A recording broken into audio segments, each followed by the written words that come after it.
dan Indonesia, terutama Jakarta, di dunia bukan hanya kota tempat merantau, tapi juga tertinggi sebagai tempatnya sugar daddy yang dibiayai oleh para sugar daddy.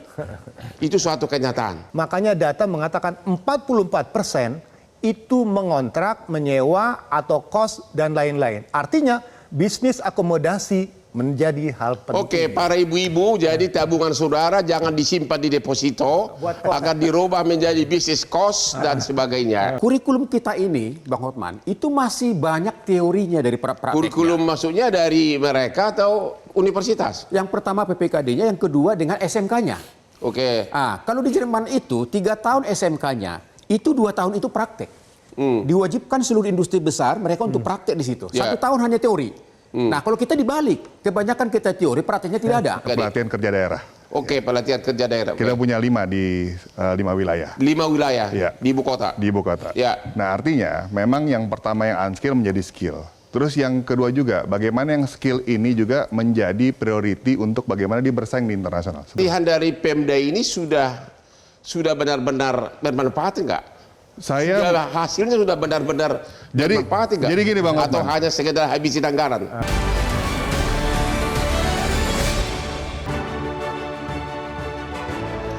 Ketemu lagi di Hot Room.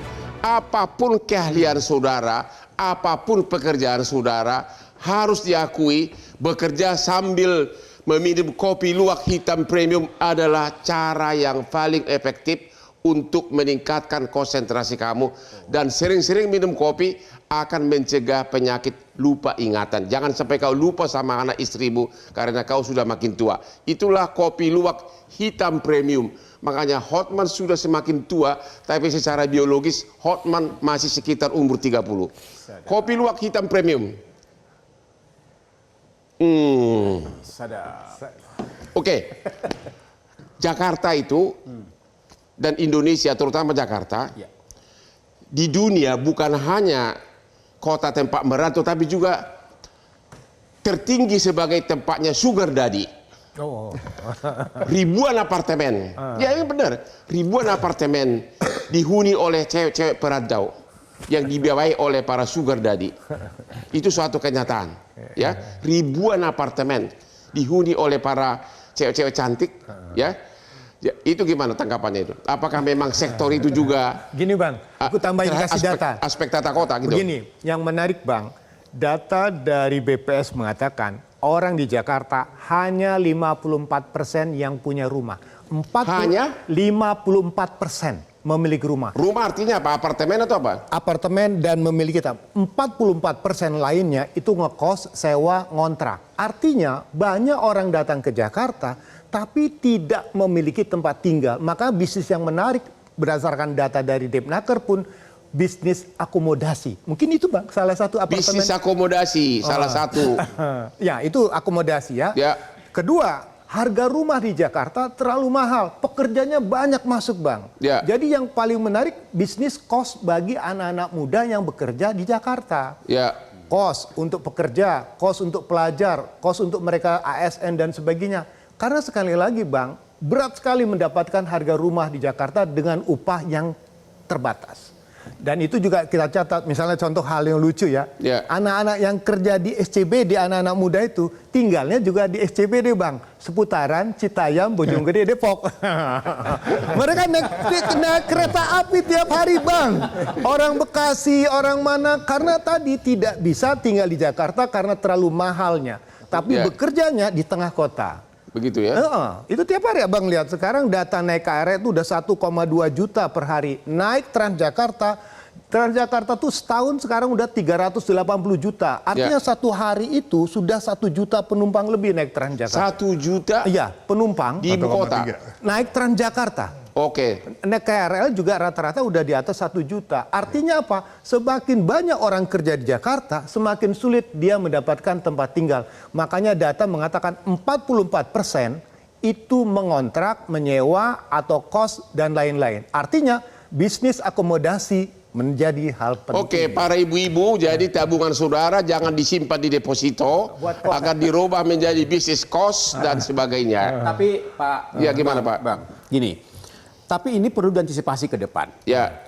Apalagi nanti kalau status Jakarta itu sudah betul-betul menjadi pusat pertumbuhan ekonomi nasional dan bisnis, artinya diantisipasi juga bisa tuh suatu saat Jakarta itu kekurangan tenaga kerja yang berkualitas. Suatu saat, ya, yang berkualitas. Karena ke daerah. Satu ke daerah, yang kedua tidak diantisipasi. Ayo kabur. Betul, ayo. Jadi memang betul. PPKD yang ada saat ini di DKI Jakarta itu kualitasnya itu harus makin ditingkatkan dalam hal ini. Apa itu PPKD? BLK. Pusat pelatihan kerja. Pusat pelatihan. Ya. Oh, pusat pelatihan. Ya, ada dua yang perlu kita kasih masukan. Yang pertama dari segi kurikulum. Kurikulum kita ini, Bang Hotman, itu masih banyak teorinya dari prakteknya. Kurikulum maksudnya dari mereka atau universitas? Yang pertama PPKD-nya, yang kedua dengan SMK-nya. Oke. Kalau di Jerman itu 3 tahun SMK-nya, itu 2 tahun itu praktek. Diwajibkan seluruh industri besar mereka untuk praktek di situ. 1 tahun hanya teori. Nah, kalau kita dibalik, kebanyakan kita teori, prakteknya tidak ada. Itu satu. Yang kedua, yang tadi Pak tadi bilang adalah peralatan-peralatan yang dipakai. Jadi ini peralatan itu harus sesuai dengan update yang terkini. Jangan misalnya apakah tata boga, apakah elektronik, apakah permesinan masih memakai alat-alat yang lama. Sedangkan yang dipakai di industri sudah baru. Gimana ini Pak DPRD? Gimana ini? Katanya peralatan kalian sudah ketinggalan zaman, itu maksudnya itu. Jadi begini Bang Hotman, kita kan artinya nih bagaimana PPKD ini untuk menciptakan juga tadi yang unskill menjadi skill. PPKD tolong diketerangkan apa itu PPKD? Pusat pelatihan kerja daerah. Oke, pelatihan kerja daerah. Kita punya 5 di 5 wilayah. 5 wilayah di ibu kota. Di ibu kota. Nah artinya memang yang pertama yang unskill menjadi skill. Terus yang kedua juga, bagaimana yang skill ini juga menjadi priority untuk bagaimana dia bersaing di internasional. Seperti apa? Pusat pelatihan misalnya kerja daerah ini ada juga mengadakan untuk LAS yang di dalam laut. Ini ada di PPKD-nya. Nah itu ada sertifikasi juga, sertifikasi bisa dia bekerja di internasional. Tapi katanya terlalu teoritis, benar nggak sih terlalu teoritis katanya? Kalau enggak, kurang praktek katanya. Kalau pelatihan yang saya istilahnya mungkin sebagai mitra komisi saya juga di Snaker, yang kami sudah pernah berkunjung juga di beberapa tempat. Ini pelatihan seperti misalnya pelatihan minuman, gitu kan, membuat minuman seperti apa gitu kan. Ada juga pelatihan misalnya mungkin skill seperti pengelasan, seperti itu juga, pembersihan AC gitu kan. Nah ini kedepannya juga kan kita juga memberikan juga bahwa istilahnya memberikan saran kemana pelatihan coding juga. Ini yang bagaimana sekarang sesuai dengan perkembangan zaman. Ada juga istilahnya juga kayak misalnya untuk membuat istilahnya marketplace seperti itu juga. Dan kalau di istilahnya sekarang di Jackpreneur ada juga pembantuan untuk sertifikasi halal. Ya artinya kalau sertifikasi halal kan sangat mahal. Ini ada kuotanya. Ya yang kedua juga terkait dengan istilahnya mereknya juga. Jadi kalau pendatang baru tiba di Jakarta ingin tahu pelatihan itu, hubunginya siapa Pak? Silakan pertama ke Disnaker, kedua ke Disnaker wilayah. Disnaker istilahnya ada Sudin. Di beberapa wilayah gitu. Ya kan nanti bisa dibantu gitu kan. Seperti itu. Nah ini PPK UKM juga sama. Terkait dengan tadi kita menjadi wirausaha juga seperti itu juga. Ya, itu nanti juga ada di Sudin juga membantu. Jadi artinya ini ada pusat-pusat rekrutmen seperti itu. Nah kalau saya misalnya mungkin, saya sering sebagai anggota dewan menjalankan reses ke masyarakat gitu kan.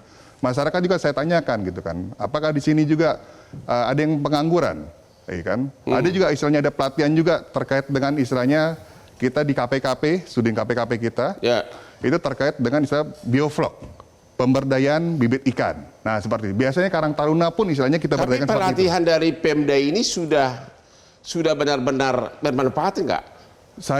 Hasilnya sudah benar-benar bermanfaat enggak? Jadi gini Bang Hotman, atau hanya sekedar habisin anggaran? Beberapa waktu lalu saya cek ke Bazar Ramadan. Ada pembinaan istilahnya terkait dengan Jackpreneur. Saya tanya itu kan, ya ibu dari mana? Istilahnya saya dibina dari istilah Jackpreneur. Saya dapat istilah sertifikasi halal. Yang kedua juga terkait dengan istilahnya NIB-nya, izin berusahanya juga. Ya kan, dan merek juga seperti itu. Dan dibantu juga istilahnya dengan kurnya. Dengan dari Bank DKI. Nah ini artinya ada bermanfaatnya. Ada manfaatnya. Oke, kita istirahat lagi. Nanti kita akan ketemu lagi di segmen terakhir. Ketemu lagi di Hot Room.